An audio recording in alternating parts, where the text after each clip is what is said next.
Hora de comemorar mesmo, porque o incômodo mais odiado da internet, Johnny Somali, finalmente está atrás das grades. Isso mesmo, professores. No clássico caso de Fafo, há apenas 2 semanas, o streamer IRL e autoproclamado troll Johnny Somali foi condenado a 6 meses e 20 dias em uma prisão com trabalho forçado na Coreia. Na minha opinião, essa sentença já devia ter ocorrido há muito tempo, considerando como ele tem sido o maior incômodo na Ásia nos últimos 3 anos. Desde assediar sexualmente policiais em Israel, até se fazer de bobo no Japão, onde ele arrumou brigas, invadiu canteiros de obras e atrapalhou o transporte público. Você entendeu. Somali sempre fez de tudo para ser o mais ofensivo e perturbador possível, tudo por visualizações e cliques. E por muito tempo, ele quase não enfrentou consequências, com a maioria dos países apenas deportando ele ou dando multas ridículas. Chegou ao ponto de Somali literalmente se gabar online sobre como ele era invencível diante da lei. Eu sei com certeza que não vou ser preso. Nem um dia na cadeia. Eu não vou passar nenhum dia, mano. Isso foi até sua recente passagem pela Coreia do Sul. Estou arrependido e lamento meus crimes. Então, para resumir, em setembro de 2024, Somali chegou na Coreia e começou suas palhaçadas de sempre por lá. Você sabe, agindo de forma completamente vergonhosa na loja de conveniência, assediando pessoas no transporte público, criando deepfakes de vários streamers coreanos. Mas o caso mais infame foi quando ele profanou a Estátua da Paz. Agora, este é um memorial destinado a homenagear as mulheres de conforto, que se refere a centenas de milhares de mulheres que foram capturadas da China, Coreia e outros territórios ocupados pelo Japão e forçadas à escravidão sexual pelo exército imperial japonês durante a Segunda Guerra Mundial. Para muitos coreanos, esse evento marca uma das maiores tragédias de sua história recente. E a questão ainda continua sendo um ponto de conflito político até hoje, especialmente porque muitas vítimas e organizações ainda estão tentando pressionar por reparações oficiais do governo japonês por essa atrocidade. Como você pode imaginar, esse é literalmente o assunto mais sensível na Coreia. Mesmo assim, aqui está Somali beijando a estátua, rebolando nela, sabe? Simplesmente tratando tudo como uma piada. E esse parece ter sido o ato que fez as pessoas perderem a paciência. Somali ficou tão odiado que pediram sua prisão, ofereceram recompensas por sua cabeça e ele foi chamado de Duende Dourado da Coreia. Isso se refere a um personagem de videogame do Diablo que, quando morto, dá recompensas e itens ao jogador. E assim, da mesma forma, streamers coreanos começaram a vazar informações pessoais, assediar e agredir Somali em troca de visualizações e doações do público coreano revoltado. De certa forma, é meio irônico como a situação se inverteu completamente, e agora Somali era quem estava sendo explorada nas lives dos outros. Mas o que posso dizer? Quem brinca com fogo acaba se queimando. Em certo momento, parece que Somali realmente começou a sentir medo, porque no final de 2024, ela tentou pedir desculpas em um canal coreano no YouTube. Não quis magoar vocês e espero que aceitem meu pedido de desculpas. Mas já era tarde, pois as pessoas haviam prestado queixa e a polícia já a procurava. Em 15 de abril de 2026, Somali foi considerada culpada por obstrução de atividades comerciais e por várias acusações de crimes sexuais ligados aos deepfakes que criou das streamers coreanas. Por seus crimes, ela foi condenada a pouco mais de 6 meses em um campo de trabalhos forçados. Agora, algumas pessoas disseram que 6 meses não são uma pena longa o bastante, e eu concordo plenamente. Mas pode ter certeza de que ele deve passar maus bocados na prisão, ainda mais fazendo trabalho forçado em um país estrangeiro onde nem entende o idioma. Tipo, eu não tenho muita certeza de como isso realmente funcionaria. Você tem que fazer isso com o seu pé direito. Não sei como com o pé direito. Sem contar que, considerando o quanto ele é odiado na Coreia, não seria exagero supor que haveria recompensas pela cabeça dele até mesmo na prisão. Então, boa sorte se ele deixar o sabonete cair. Atualmente, relatos afirmam que Somali já tentou entrar com um recurso, mas a promotoria também fez o mesmo. Como o processo de apelação é demorado, advogados dizem ser provável que Somali passe ainda mais tempo preso aguardando novos julgamentos. Até onde sei, o novo julgamento costuma começar em cerca de 5 meses. Então, ele vai ficar preso por 6 meses, lembra? Então, quando o julgamento dele começar, ou quando o tempo de prisão dele estiver quase terminando, o julgamento dele estará apenas começando. O novo julgamento dele. Então, isso vai durar meses. Não sei o que passa pela cabeça dele. Embora a justiça tenha sido feita para Johnny Somali, infelizmente ele não é o único influenciador de viagens incômodo. Na verdade, ele é só um sintoma de uma tendência crescente de pessoas que vão à Ásia para fazer pegadinhas irritantes em busca de visualizações. Desde os casos clássicos de Logan Paul e Rice Gump, até os DVRs e os Sigma Boys de hoje em dia, há tantos desses supostos brincalhões que fazem coisas idiotas como tocar música alta no transporte público, fugir de pagar passagem, incomodar os moradores locais. Como no início deste ano, houve até uma influenciadora russa que foi presa nas Filipinas depois de ameaçar transmitir HIV. Filipinos, não sou eu Vasco, e estou aqui para espalhar o HIV. Porque isso é tão engraçado, né? E aí, por outro lado, você tem aquelas influenciadoras de estilo de vida. E essas são as pessoas que profanam locais sagrados na Ásia só pra fazer um post bonito. Então, por exemplo, tem gente fazendo barra em santuários shintoístas e em cerejeiras no Japão. Tem esse cara que se filmou recitando o Alcorão em um local religioso hindu e, meu Deus, lá em 2022 e 2023, teve até uma série de influenciadores do Instagram que posaram nus em montanhas sagradas e figueiras de Bengala na Indonésia. E olha só, as ações deles foram consideradas tão sacrílegas que o governo indonésio realmente obrigou eles a passar por um ritual público de purificação. Alina visitou Caiupo Bayan e a floresta tropical Fulgar, onde foi enterrada. Por suas ações, Alina participará de uma cerimônia de purificação na sexta-feira, 6 de maio. Como pode ver, há muitos desses casos. Sempre que essas influenciadoras são pegas, os pedidos de desculpas são sempre iguais. Talvez o meu entendimento da situação seja: eu não sabia da gravidade do que fiz, nem da importância da estátua. o que ocorreu foi por minha ignorância sobre a religião e cultura locais. Não entendo esse argumento das diferenças culturais, pois qualquer pessoa sensata sabe que destruir propriedade pública e agir como uma ameaça à sociedade não é aceitável em nenhum lugar, independentemente da cultura. Tudo bem, reconheço que a maioria deles pediu desculpas e não repetiram o erro, apesar do padrão ser baixo. Mesmo que tenham agido de forma estúpida, pode ter sido só um momento sem juízo. Eu cometi uma falha grave e contínua no meu julgamento. O que mais me surpreende são os influenciadores que repetem essas atitudes várias vezes. Eles realmente transformam o desrespeito aos asiáticos na identidade deles. Estou falando de streamers como Vitali, Ice Poseidon e, claro, o próprio Duende Dourado. Esses são streamers que viajam entre países asiáticos fazendo vlogs diários enquanto assediam moradores locais. E quero dizer, essas pessoas realmente se orgulham de suas ações. Tanto que até se mostram cometendo crimes de verdade nas redes sociais.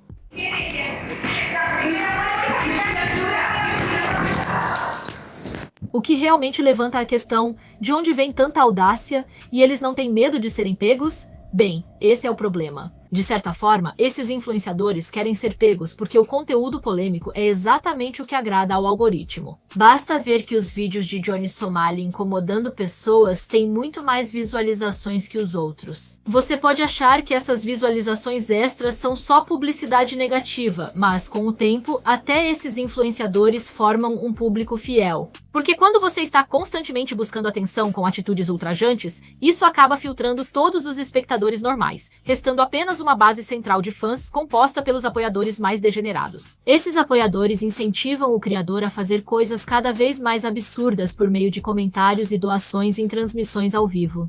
Às vezes, o público chega a enviar pedidos diretos para certas palhaçadas através de suas doações ou usa as mensagens de voz automáticas que tocam durante cada doação como uma forma de transmitir músicas e mensagens ofensivas. Anônimo enviou $6. Dane-se cuidar das pessoas. Coma porcos e morra. Da mesma forma, esses influenciadores também são conhecidos por pedir curtidas, doações e outras interações em troca de conteúdos ainda mais absurdos. A próxima pessoa que usar essa máquina leva. Faça isso e dou 100 subs. Você sabe que vou cumprir, então dê os 100 subs. Então, na verdade, isso se transforma em um ciclo de feedback onde esses streamers e seus fãs estão constantemente se validando e normalizando essa baixaria. Pior ainda, alguns fãs até se inspiraram a virar criadores imitadores deles mesmos. Um exemplo disso seria Sim Rosapu, que também é conhecida online como a Viajante Pró-Vida. Depois de assistir às transmissões ao vivo de Vitali, onde ele assedia e agride pessoas filipinas, Sim Rosapu também decidiu criar seu próprio canal, onde ele vai e assedia mulheres e crianças filipinas. Depois também houve uma influenciadora australiana chamada Locke Jones que se filmou profanando túmulos no Japão. Ele nomeou a postagem como Floresta do Suicídio Parte 2, Vira Túmulo, referenciando claramente sua inspiração no vídeo da Floresta do Suicídio de Logan Paul. Esse é o maior problema com essas influenciadoras. Já é ruim quando viajantes comuns agem sem respeito. Mas quando se trata de influenciadoras, elas têm, bem, influência de verdade. Quando elas têm sucesso agindo como idiotas em outro país, inspiram suas fãs a irem também para esses países e fazerem a mesma coisa. Infelizmente, nos últimos tempos, parece que a Ásia se tornou o principal alvo dessas influenciadoras incômodas e de suas fãs. E como asiática, acho que até entendo o motivo. Primeiro, existe a barreira do idioma. Muitas pessoas na Ásia não falam inglês como primeira língua, então podem ter dificuldade para se expressar ou se defender em inglês. E isso é muito explorado por influenciadoras incômodas, que frequentemente usam a barreira do idioma como a principal piada. Você entende as palavras que estão saindo da minha boca?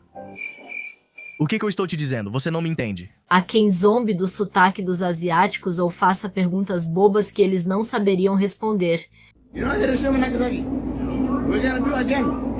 E o pior de tudo é que, quando são confrontados por isso, eles usam a desculpa de que essas pessoas não entenderam o que eu estava dizendo de qualquer forma. Como se isso de alguma forma tornasse o comportamento deles menos ofensivo. Então, o lance da China é o seguinte. Estava com meu amigo e pensamos, todos esses caras parecem bots, tipo robôs. Tipo, você vai até eles e fala alguma coisa e eles nem vão te entender porque não falam inglês. Sabe, eu só consegui expressar isso após ouvir o Rice Gun dizer... Mas é verdade que muitos influenciadores tratam asiáticos como bots ou NPCs de videogame. Só posso supor que é principalmente porque eles nunca interagiram com pessoas asiáticas na vida real. Mas em vez de nos verem como seres humanos multidimensionais, eles tendem a enxergar os asiáticos como nada mais do que figurantes de fundo. E é assim que surgem vídeos como este, onde essa mulher literalmente andou pela Coreia reclamando que os homens coreanos não pareciam atores de dramas coreanos. Parece que veem os asiáticos apenas como trolls da mídia. Outro ponto que torna os asiáticos alvos fáceis, principalmente os do leste, é que a maioria de nós crescemos em culturas baseadas na vergonha e priorizamos nos encaixar no grupo. Tendemos a ser menos confrontadoras e mais obedientes às regras. Muitas vezes, nem é preciso confronto direto para a pessoa saber como agir. Como só de receber alguns olhares zangados, isso já é considerado tão vergonhoso que normalmente faz a maioria das pessoas voltarem ao seu lugar. Se você é do leste asiático, provavelmente sabe do que estou falando. Claro, o problema é que isso não funciona com essas influenciadoras porque, bem, elas claramente não sentem vergonha. Na verdade, para elas, nossa natureza não confrontadora nos torna alvos perfeitos para bullying. Tá me vendo, Mazan? Tudo bem. Desculpa. Como tendemos a reagir pouco e não mostrar emoções, esses influenciadores acham divertido ver até onde podem provocar as pessoas antes que elas explodam. De novo, sobre o assunto de sermos tratados como NPCs, é quase como tentar descobrir uma falha em um videogame. Esse problema também afeta espaços públicos, principalmente no Japão e na Coreia, onde se espera que as pessoas sejam muito silenciosas no transporte público. É exatamente por isso que se torna ainda mais divertido para esses influenciadores perturbar a paz gritando ou tocando música alta. No final, tudo se resume ao contraste e ao choque. Acho que se tivessem feito isso em outro país, o impacto ou apelo seria diferente. Deixando a cultura de lado, o principal motivo de tantos países asiáticos serem alvo é que as autoridades têm sido muito brandas com esses influenciadores incômodos. Quer dizer, não que eu apoie a Coreia do Norte, obviamente, mas você não vê nenhum influenciador indo lá fazer pegadinhas, e por um bom motivo. Em outros países asiáticos, eles normalmente recebem apenas deportação ou pequenas multas por crimes que levariam moradores locais à prisão. E esse fato é tão conhecido que os influenciadores literalmente se gabam nas redes sociais sobre como estão acima da lei. Você tem permissão pra voltar ao Japão? Sim. Como você saiu dessa, Fui à embaixada dos Estados Unidos, contratei um advogado e menti para o juiz, como ele mandou. O advogado pediu que eu dissesse estar arrependido, mas não me importei. Eu disse pra esses caras, falei, mano, nunca mais vou fazer um vídeo pro YouTube. Me desculpa mesmo. Ah. Não ligo pra isso. Cala a boca e chupa meu pau. Então esses são todos os motivos que consigo pensar para explicar por que todas essas pessoas que só querem chamar atenção parecem estar vindo para a Ásia. Mas se vocês pensarem em mais algum, me avisem nos comentários. De qualquer forma, os asiáticos já estão de saco cheio. Quero dizer, chega uma hora, né? E agora finalmente as pessoas estão reagindo. Atualmente, moradores locais fazem petições para proibir alguns influenciadores. Muitos grupos de justiceiros criam listas negras e monitoram streamers famosos por motivos negativos. E até se tornou comum as pessoas confrontarem e agredirem esses streamers quando os veem em público. Se ninguém mais fez isso, eu vou fazer! Eu vou proteger o Japão! Algumas autoridades já levam o problema a sério e aplicam punições mais adequadas aos comportamentos absurdos desses influenciadores. Além de Johnny Somali, também houve outro caso de um influenciador taiwanês chamado Goodnight Chicken, que encenou um falso sequestro enquanto estava no Camboja e acabou realmente recebendo 2 anos em uma prisão cambojana. É bom ver que alguns desses influenciadores finalmente recebem o que merecem. Espero que da próxima vez eles usem o pouco de juízo que têm e pensem um pouco mais antes de fazerem mais alguma dessas idiotices. You freaking pricks! What will you learn? What will you learn? That your actions have consequences! Dito isso, à medida que mais países asiáticos continuam tomando medidas contra esses turistas incômodos, viajantes bem-intencionados infelizmente também podem acabar sendo afetados. Atualmente, países como o Japão já começaram a impor restrições aos turistas. Agora, visitantes precisam preencher documentos extras para entrar no país e alguns distritos proibiram totalmente a entrada de turistas. Enquanto isso, comércios estão mais cautelosos com estrangeiros e alguns clubes e restaurantes até proíbem pessoas de certas nacionalidades. Enquanto editava o vídeo, vi muitas postagens de asiáticos nas redes sociais usando o caso de Johnny Somali como desculpa para serem racistas com todas as pessoas negras. Então essa situação não está prejudicando apenas os asiáticos, mas na verdade está prejudicando todo mundo e só está promovendo hostilidade por todos os lados. É realmente uma pena que as coisas tenham chegado a esse ponto, pois a maioria dos turistas é respeitosa. Mesmo falando dos influenciadores, sei que critiquei os piores neste vídeo, mas não podemos esquecer que há muitos influenciadores de viagem produzindo conteúdo educativo e realmente respeitoso sobre outros países. E são esses os tipos de criadores que mostram do que o turismo realmente deveria se tratar. O turismo, no seu melhor, deve permitir que as pessoas compartilhem culturas, aprendam umas com as outras e construam uma compreensão real além das fronteiras. E é por isso que é tão frustrante que tudo isso possa ser arruinado pelas ações de algumas poucas maçãs podres. Mas olha, essas são só as minhas opiniões e eu quero saber o que vocês acham, então não deixem de me contar nos comentários aqui embaixo. Se gostou do vídeo, deixe um like e inscreva-se no canal. Minhas anotações de pesquisa estão no Patreon. Obrigada por assistir e um agradecimento especial aos meus apoiadores do Patreon por apoiarem o meu canal. Se você quiser assistir a vídeos de reação e outros conteúdos extras, não deixe de conferir isso no meu Patreon.